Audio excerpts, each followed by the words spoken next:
Ipinagpapaalala ko na sa inyo, bilang ama ninyo, itong ama nyo ngayon sasalita sa inyo. Bilang ama ninyo, huwag po tayong pagagamit sa mga ilang panawagan dyan, ilang sisihan dyan, ng mga politiko, kapwa politiko. Huwag po. Walang maitutulong sa inyo ang mga politika ng politiko laban sa COVID-19. Ang kalaban, COVID-19. Ang mananalo lang sa mga away ng politiko ay kapwa politiko. Palitan man natin ang liderato, wala pa rin makapagbibigay ng takda at tamang solusyon sa ating kinakaharap.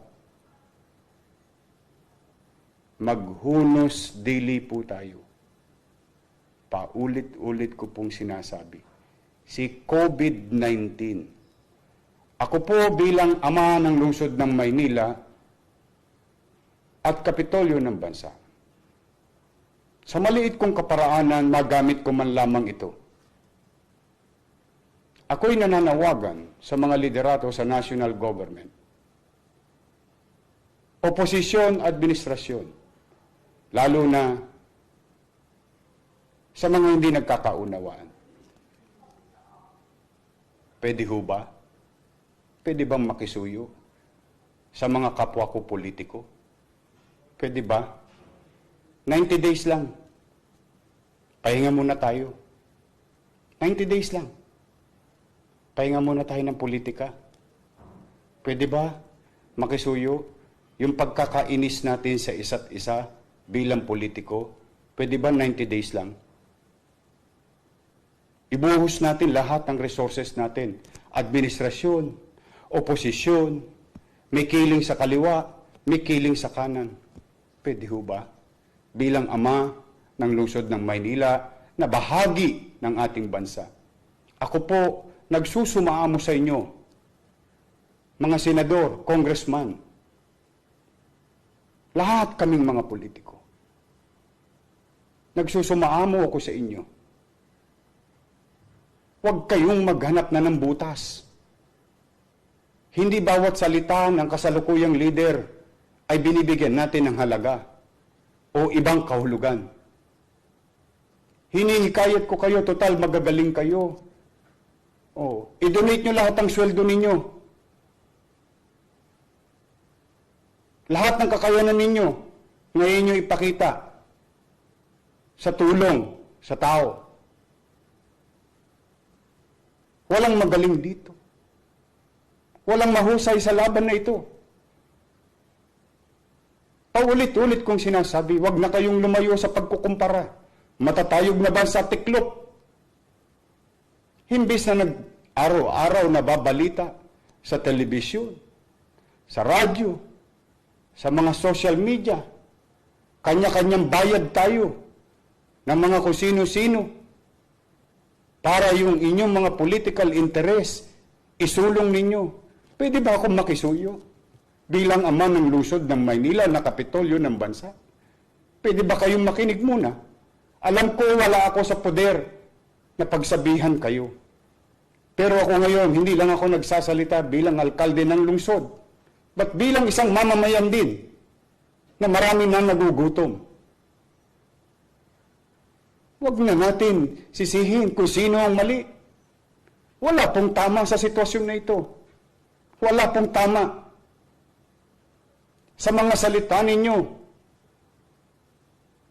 Nagbabago ang ugali ng tao dahil hindi natin natatanggal sa kanilang pangamba. Hindi natin sila napapapanatag. Dala ng mga salitaan yung politikal. Away dito, away doon. Sino ba ang kaaway natin? Sino ang gusto natin bigyan ng solusyon? Kaya ako, mga senador, 24 lang kayo. mga sekretaryo, mga politikong katulad ko. Ngayon tayo. Ngayon nyo pakita. Ngayon natin ipakita. Ipakita ninyo ang pagmamahal nyo sa Pilipino. Kami, mga taga Maynila, Pilipino rin. Ngayon nyo ipakita. Marami nagdadarahop. Nagdarahop sila ngayon.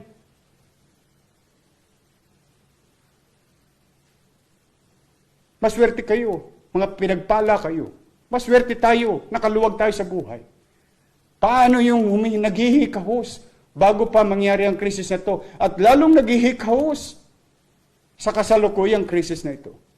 Hindi tayo magkakaunawaan sa salitaan. Hindi tayo magkakaunawaan sa mga political ideologies. Dahil magkakalaban tayo sa politika. Pero kaya tayo naglalaban-laban sa politika upang mamuno sa kaniya-kaniya nating nasasakupan. Ngayon nyo ipakita ang pamumuno ninyo at pagmamahal nyo sa kapwa. Araw-araw na lang. Araw-araw na lang. Asaan kayo ngayon? Asaan? Hinahanap namin kayo. Kasama na ako, 10 ng mga kababayan ko sa lungsod. Puro na lang tayo. Kontra rito, kontra ron. Dahil sa mga isinusulong yung political interest. Wala ba kayong puso? Kukunin niyo ang pagkakataon ng kahinaan ng mga leader ngayon sapagkat kung kayo rin naman ng mga leader ngayon, wala rin kayong alam ninyo sa inyong konsensya. Alam ninyo sa inyong puso na wala rin kayong magagawa. Kaya siguro mga kababayan, kayo mga nanonood, hinihikayat ko kayo, manawagan kayo sa mga taong gobyerno na itigil na ang away politika. Itigil natin. Once and for all. Once and for all. Ano ba ang 90 dias? Napakadali. Ang halalan 2022 pa. May panahon ng politika. Kaya kayo sumali sa politika upang maglingkod sa bayan. Ngayon nyo ipakita. Ngayon, hinihikayat ko kayo bilang alkalde ng lungsod. Huwag kayong makapunta-punta rito pagdating ng halalan. Hihikayatin ang aming mga mamamayan ngayon, hindi namin kayo matagpuan. Mas natatagpuan pa namin kayo sa mga dyaryo, sa mga telebisyon. Kuda ng kuda, kiyaw-kiyaw ng kiyaw-kiyaw. Asan? Asan? Asan? Kaya po, buong kababaang loob. Mahirap po ang sitwasyon ng bansa. Mahirap ang sitwasyon ng Maynila. Totoong hindi kami bibitiw. Totoong hindi kami mangiiwan. Akapin namin lahat ang maakap namin. Pero ngayon, nananawagan ako hindi lang bilang alkalde ng lungsod na kapitolyo ng bansa, but bilang Pilipino, bilang mamamayan, na damang-dama ko ang kahirapan na kinakarap ng tao ngayon. Ngayon nyo iparamdam sa mga artista. Tularan nyo si Angel Locsin. Andun sa bahay niya, tumutulong sa tao. Hindi ito pagkakampi-kampi. Hindi ito pagkakaparti-partido. Nakapamuhay kayo ng marangya. Salamat sa Diyos. Masaya ako para sa inyo. Ngayon nyo ipakita rin. Ngayon nyo ipakita. Nananawagan ako sa lahat ng sektor. Mayaman, sikat, may kapangyarihan. Please,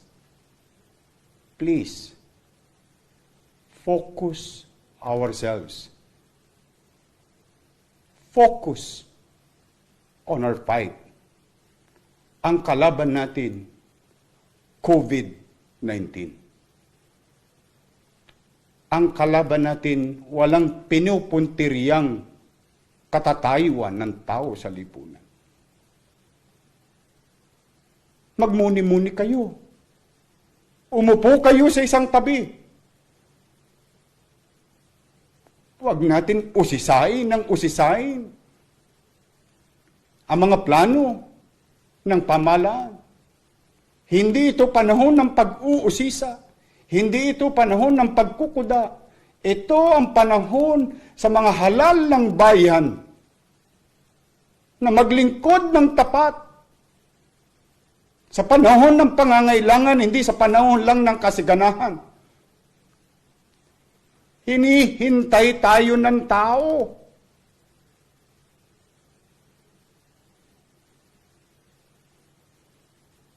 Wala po kung ibang ninanais na magsabi ng masakit na salita. Ito'y katotohanan lang ng sitwasyon. Baka lang masyado tayong nahihibang, nalilinlang, o baka naman masyado lang tayong nalilibang sa katatawanan ng ibang tao, sa kamalian ng ibang leader. Ano ngayon? Kung nagkamali ang ibang leader natin sa kanilang mga ginagamit na salita. Pag naitama nyo ba yung ginagamit nilang salita? Makatutulong ba yun sa COVID-19? Makatutulong ba yun sa sikmurang kumakalam ngayon? Wala! Ngayon po ninyo ipakita. Hinihikayat ko kayo. Once and for all. Pula, dilaw, asul, puti. Ano man ang kulay ng inyong politika, tabi nyo muna. 90 days lang. 90 days lang. After that, let's go on to regular business politics. Or politics as usual. But for now, I implore you, hinihikayat ko kayo. Tulong-tulong naman tayo. Iwasan muna natin yung mga alaga nating manok. Kung sinong isasabong natin sa susunod na halalan. Hindi ito yun. Hindi ito yun. Hindi ito yung panahon. Ngayon yung pakita kung karapat dapat kayong mahalal sa pinakamataas na pwesto ng bansa o sa matataas na pwesto ng pamahalaan. Ngayon nyo ipakita. Hindi nyo kami madadala sa komersyal nyo. Ngayon nyo ipakita. Magkaisa tayo. Magtulong-tulong tayo. Magtulong-tulong tayo. Magbatikusan tayo pagdating ng kung saan nakaraos na tayo sa COVID-19, kung saan nairaos na natin ang taong bayan, kung saan nairaos na natin muli ang katatagan ng ating ekonomiya. Dapa na! Dapa na ang lahat. Wala nang aapakan. Tao na ang maapakan natin sa kalsada. Hindi na politiko. Tama na po. Tama na. Tama na ang away politika. Ceasefire. Please. Let us be all statement. Once and for all. Let's show. Let us all show. Today who are living and leading. Let's show to our hero that every lives sa lahat ng buhay na nawala ng mga bayani natin, na siyang ating tinatamasang kasaganahan sa mga nagdaang panahon, kalayaan. Huwag natin baliwalain ang sakripisyo nilang lahat. Ngayon natin ipakita na tayo nga ay malayang bansa, may demokrasya, bagay na pinagmamalaki natin sa mundo. At higit sa lahat, tayong mga leader, mga mayor, vice mayor, konsehal, congressman, board member, vice governor, governor, senator, sekretaryo ng bansa, vice president and president. Lahat tayo nagkakaisa. Ngayon po, wala ako sa poder na magsalita ng ganito bilang mayor. Pero ako'y may karapatang magsalita ng ganito bilang Pilipino. At ako'y hindi lang nagsasalita at nakikiusap sa inyo bilang alkalde ng lungsod. Boses ng higit na nakararami ay akin lamang pong ine-echo bilang isang ordinaryong mamamayan. Pasensya na po kayo. Maaaring salikwat sa political interest ninyo ang sinasabi ko. Saka na tayo magsingilan. Pero ngayon natin ipakita ang pagmamahal sa bayan, pagmamahal sa bansa, pagmamahal sa mamamayan. Dahil yan naman lahat ang bagay na sinumpaan nating tungkulin bawat isang nasa pamahalaan.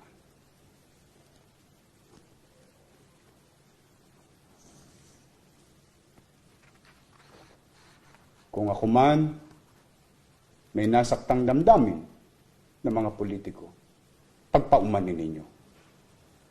Masakit mapakinggan ang katotohanan.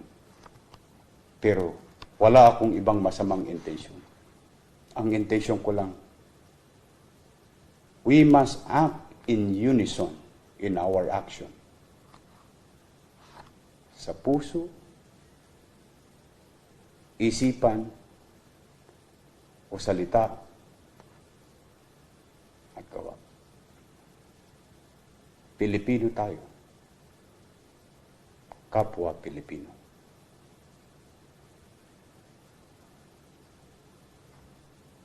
At ipanalangin ko kayo ngayong gabi. Sana nga, bigyan kayo ng Panginoon Diyos ng linaw ng kaisipan at buksan ang inyong mga puso at na magkaroon ng espasyo dyan na maibalik sa inyo ang pagmamalasakit sa ating kapwa.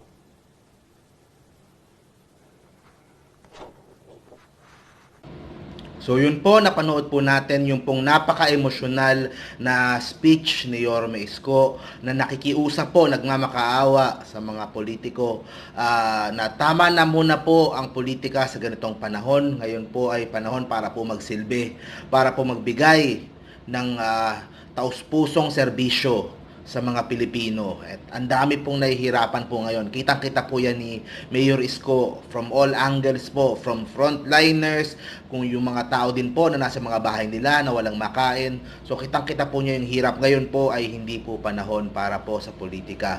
Yan po ang pakiusap ni Yorme Isko. 90 days lang. Pagkatapos po nun, away-away na uli. Pero sa ngayon po, kailangan po yung tulong po natin. Kaya yun nga po, hinahanap niya, nasa na sila. Ngayon po sila pinakakailangan. Huwag po yung sa eleksyon, dun sila lalapit, maghanap po ng boto. Ngayon po sila kailangan ng taong bayan. And ngayon po sila kailangan magpakitang gilas. At ngayon po sila kailangan makita, maramdaman ng mga Pilipino. So, yun po ang pakiusap ni Yorme Isko.